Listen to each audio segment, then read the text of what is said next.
ನಿಟ್ಟಿನಲ್ಲಿ ಒಬ್ಬ ಸಾಹಿತಿ ಹೇಳಿರತಕ್ಕಂಥದ್ದು, ಚಿನ್ನದ ಮೇಲಿನ ಮೋಹ ರನ್ನನ ಮೇಲಿಟ್ಟಿದ್ದರೆ, ಆಸ್ತಿಯ ಮೇಲಿನ ಮೋಹ ಮಾಸ್ತಿಯ ಮೇಲಿಟ್ಟಿದ್ದರೆ, ಕೇಶದ ಮೇಲಿನ ಮೋಹ ಕೇಶಿ ರಾಜನ ಮೇಲಿಟ್ಟಿದ್ದರೆ, ಕನ್ನಡಿಯ ಮೇಲಿನ ಮೋಹ ಕನ್ನಡದ ಮೇಲಿಟ್ಟಿದ್ದರೆ, ಎನ್ನ ಕನ್ನಡ ಬಡವಾಗುವ ಮುನ್ನ ಬಂಗಾರವಾಗಿರುತ್ತಿತ್ತು, ಎನ್ನ ಕನ್ನಡ ಬಡವಾಗುವ ಮುನ್ನ ಬಂಗಾರವಾಗಿರುತ್ತಿತ್ತು ಅಂತ ಹೇಳ್ತಾರೆ.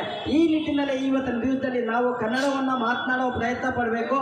ಕನ್ನಡ ಇವತ್ತಿನ ದಿವಸದಲ್ಲಿ ಸರಿಸಾಟಿ ಇಲ್ಲದ ಭಾಷೆ ಆಗಿ ಇವತ್ತಿನ ದಿವಸದಲ್ಲಿ 8 ಜ್ಞಾನಪೀಠ ಪ್ರಶಸ್ತಿಯನ್ನು ಮುಡಿಗೇರಿಸಿಕೊಂಡಿರತಕ್ಕಂಥ ಯಾವುದಾದ್ರೂ ಒಂದು ಭಾಷೆಯ ಪ್ರಾಂತೀಯ ಪ್ರದೇಶ ಇದ್ದರೆ ಅದು ಕನ್ನಡದ ಭಾಷೆ. ಇವತ್ತಿನ ದಿವಸದಲ್ಲಿ 2 ಸರಸ್ವತಿ ಸನ್ಮಾನ ಪ್ರಶಸ್ತಿ, ಹಲವಾರು ಕೇಂದ್ರ ಸಾಹಿತ್ಯ ಅಕಾಡೆಮಿ ಪ್ರಶಸ್ತಿ, ಹಲವಾರು ಜ್ಞಾನಪೀಠ ಪ್ರಶಸ್ತಿಗಳನ್ನ ಮುಡಿಗೇರಿಸಿಕೊಂಡಿರತಕ್ಕಂಥದ್ದು, ಒಂದು ಅಂತಾರಾಷ್ಟ್ರೀಯ ಪ್ರಶಸ್ತಿಯನ್ನು ಮುಡಿಗೇರಿಸಿಕೊಂಡಿರತಕ್ಕಂಥದ್ದು.